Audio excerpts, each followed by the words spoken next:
Nous sommes responsables de nos cancers. Et ces cancers vont nous faire souffrir un long moment, vont faire fondre nos économies, c'est-à-dire que ça va nous appauvrir avant de nous tuer. Que faut-il faire exactement pour se protéger contre ces cancers? C'est ce que nous allons voir en 5 vidéos.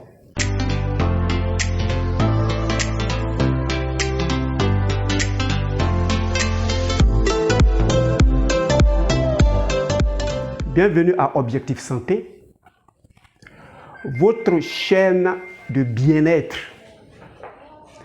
qui vous permet de connaître et de reconnaître toutes les formes de cancer, les facteurs de survenue de ces cancers,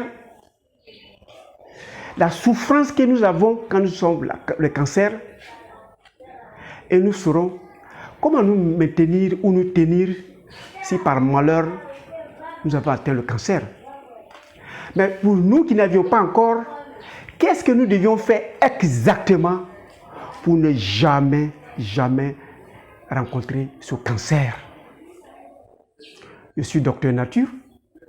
Je vais vous faire découvrir la profession de la santé qui vous permettra de mieux vous sentir lorsque vous appliquez, et pour ceux que ça intéresserait, de devenir d'excellents praticiens de cette médecine. Et pour ceux que ça intéressait, nous avons une gamme d'aliments, médicaments, des alicaments qui pourraient leur permettre de se maintenir en forme, et ceux qui s'intéressera pourraient faire de ça leur business. Alors le cancer, comment il naît? Avant de le savoir, nous allons étudier aujourd'hui ce que c'est qu'une cellule humaine. Les cellules sont une créature depuis le 3e temps de la création, depuis la verdure, les arbres et les herbes. Nous avons connu l'existence des cellules. C'est l'unité structurelle et fonctionnelle de base de tout organisme vivant. Et ces cellules existent encore en état animal. Nous avons les cellules animales dans tous nos animaux. Et comme je dis, il me plaisir à le dire, nous sommes la meilleure des créatures et nous sommes faits de ces cellules. On a près de 100 milliards de cellules en nous, cellules animales, et nous vivons à partir des cellules végétales. Nous sommes totalement dépendants de ces cellules végétales. Mais quelle est la structure de cette cellule? Elle est tellement petite que quand je me mets à regarder ma paume, je ne peux pas distinguer une seule cellule. Ils sont trop petits, les nœuds je ne peux pas voir et sont très entrelacés. Donc nous allons nous servir de la structure de l'œuf pour comprendre ce que c'est qu'une cellule. Pour le faire, je vais prendre un œuf que vous voyez, je vais couper en deux et je vais voir la composition de cet œuf. Voilà, j'ai coupé en deux et nous allons regarder l'œuf. Quand nous regardons cet œuf, il y a 3 parties. Il y a la coque qui est là, qui va, à partir de cela, nous permettre de connaître la membrane cellulaire. Et il y a la partie blanche, qui est le blanc de l'œuf, qui va représenter la deuxième partie que nous appelons le cytoplasme. C'est un gel, c'est parce qu'on a fait cuire qu'il est devenu comme ça. Et la 3e partie de l'œuf, c'est le jaune de l'œuf. Et le jaune de l'œuf va servir de vous expliquer ce que c'est que le noyau dans une cellule. Donc si nous devions détacher, nous aurons 3 parties distinctes. Voilà le jaune de l'œuf que je suis en train de faire sortir. Ça, nous allons l'appeler le noyau tout de suite. il y a le blanc de l'œuf, que nous allons appeler le cytoplasme, et la coque qui est là va servir de la membrane. Donc je me mets au tableau, vous expliquer pour que vous sachiez ce que c'est qu'une cellule, qu'elle soit végétale ou animale. Donc je dessine une cellule là. Voilà. Si c'était l'œuf, on allait appeler la coque. Mais comme une cellule, on appelle ici la membrane cellulaire.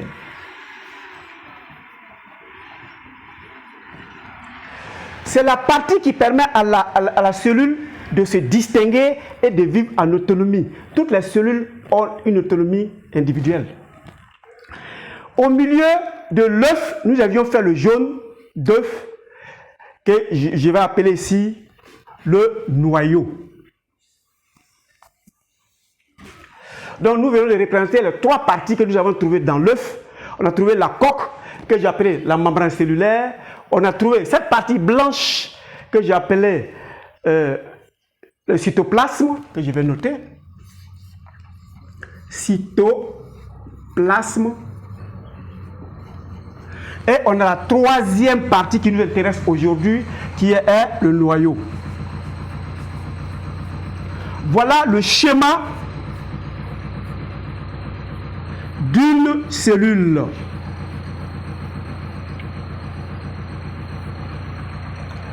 Dans ce noyau qui nous intéresse, il y a deux couleurs différentes qu'on appelle les chromatines, qui sont entrelacées comme ça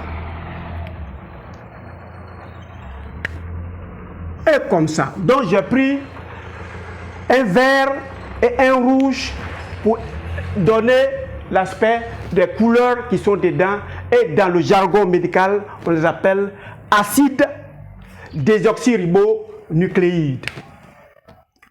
Acide désoxyribonucléide. Quel est nucléide? Comment nous pouvons comprendre cet acide désoxyribonucléide? Nous allons prendre une fermeture éclair qui va nous expliquer ce que c'est que l'acide désoxyribonucléide ou l'ADN. Si on ouvre cette fermeture claire, on a deux parties. Et dans notre représentation, on a une partie verte et on a une partie rouge. Et lorsqu'on lit, et cette partie verte, on va l'appeler ARN. Cette partie, on va aussi appeler ARN. Quand nous allons lier ces deux parties, on appelle ADN. Donc, vous qui me regardez, dans l'ensemble de vos 100 000 milliards de cellules, vous avez des ADN qui ressemblent à une fermeture éclair. Mais si vous regardez cette fermeture éclair, il y a une partie qui vient d'un côté et l'autre partie vient de l'autre côté. D'où viennent l'ARN de ce côté et l'ARN de l'autre côté, et lorsqu'on les lie, ça fait l'ADN qui se trouve dans l'ensemble de nos cellules. Nous allons aller un peu de là-haut.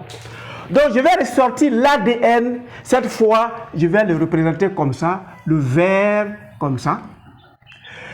Quand nous allons agrandir, comme nous voyons les dents de notre chaîne, nous allons les faire comme ça, comme les dents de nos chaînes. Et nous allons prendre la partie rouge aussi, qui va ressembler à notre fermeture claire, qui aussi a des dents qui permettent de former la fermeture claire. Quand les deux là sont liés, on appelle ADN. Mais qu'est-ce qui se passe réellement? Cette partie verte ARN vient du papa, de votre père. Donc nous allons ressortir ici. Ça, c'est le papa. Donc nous allons représenter le papa comme ça. Voilà ici. C'est ARN du papa. Et nous allons dissocier aussi l'ARN de la maman que nous allons représenter comme ça. Et ces deux ne se regroupent que pendant la procréation. Donc le père donne des informations venant de lui qui se trouvent dans cette chaîne-là. La mère donne des informations venant d'elle qui se trouvent dans cette chaîne-là. Et quand les deux vont se regrouper, ça va donner l'information sur l'enfant. Et ce brin-là, c'est l'ARN du papa. Celui-ci, c'est ARN de la maman. Et les parties que nous allons faire comme les dents de notre fermeture éclair, nous les appelons dans nos jargons les gènes. Voilà pourquoi on parle de génétique. Il y a toutes les informations dessus. Chez la maman aussi, elle vient avec ces informations qu'on appelle les gènes. Et ces deux informations vont se regrouper.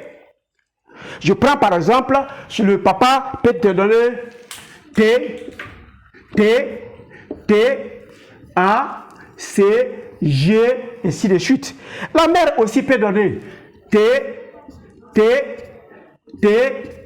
petit a, grand G, grand C, etc. Ça, c'est les informations qui sont dessus, que le père et la mère envoient. Et quand les deux se regroupent pour faire la fermeture éclair, va donner les informations sur la personne. Je prends mon cas.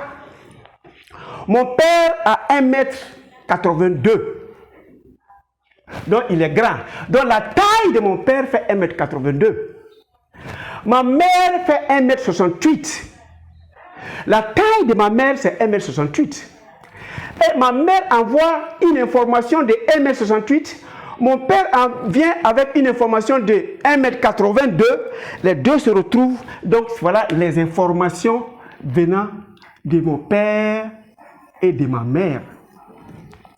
Dans ces informations, le premier ici, ça c'est des codes, va me dire, quand la division va se reproduire, il faut que l'information de la taille que je vais avoir se reproduise dans les autres cellules. Dans le premier taille de ma mère, quand l'information va se reproduire, il faut que ce soit la taille de ma mère. Mais les deux tailles doivent, moi, m'amener d'avoir ma taille, qui n'est ni celle de mon père, ni celle de la mère. Aucun enfant ne ressemble à 100% à un de ses parents. Tu prends une information d'un, l'autre information d'eux, et puis tu fais ton information.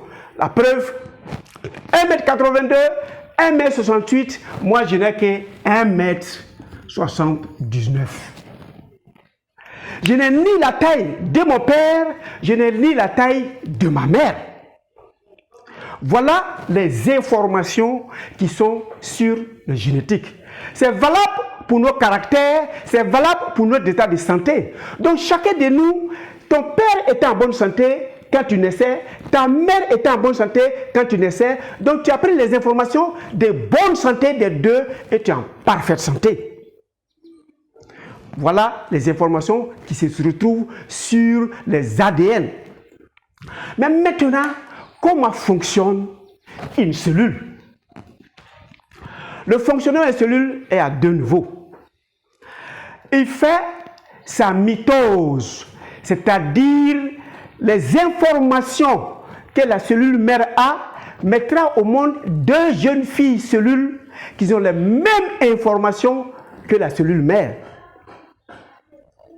Et cette cellule a la capacité de réguler les quantités de cellules. Deuxième, cette cellule a la capacité de voir les cellules endommagées dont on ne peut plus réparer et de les détruire. On appelle ça dans le jargon l'apoptose. Donc la cellule a deux fonctions. La première élément nous pérennise, nous rajeunit. Le deuxième élément, il programme et contrôle la mort de nos cellules. Voilà les deux fonctions d'une cellule. En nous, les 1000 milliards de cellules que vous avez, elles ont deux fonctions. Ils doivent toujours renouveler. Et quand ils renouvellent, ils voient des cellules abîmées, les cellules vieillissent, ils les détruisent. Et toutes les cellules sont programmées, bien contrôlées, à mourir.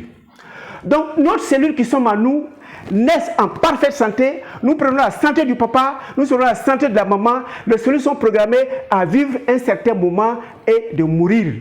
Donc l'apoptose. Donc l'individu, la cellule est entre la mitose et l'apoptose. Donc vous allez découvrir que je n'ai pas parlé de maladie. Il n'y a pas de place de la maladie dans une cellule. La cellule a la capacité de découvrir les cellules erronées, de découvrir les cellules anormales et de les détruire lui-même. Et toutes les vieilles cellules se renouvellent. Donc l'existence d'un individu, de sa naissance à sa mort, il doit vivre les 100 ans avec l'absence de maladie. Il doit être en pleine forme. Mais comment fait-on pour tomber malade, notamment pour faire les cancers? Nous le verrons dans la prochaine vidéo. Mais en attendant, vous cliquez sur s'abonner et sur la cloche qui vous permettra d'être informé de la prochaine vidéo où nous parlerons qu'est-ce qui se passe alors que nous ne sommes pas programmés à tomber malade et nous tombons malades. Merci de donner un élément de commentaire, surtout d'apprécier, un petit j'aime va m'encourager, et surtout pour ceux qui ont des préoccupations, vous pouvez écrire sur mon lien WhatsApp avec beaucoup de plaisir, je vous répondrai. En attendant qu'on se voit, pour savoir pourquoi la maladie n'est pas prévue dans nos cellules alors que nous tombons malades. Retenez que mon objectif de Docteur Nature, c'est votre santé. Portez-vous bien et à très bientôt.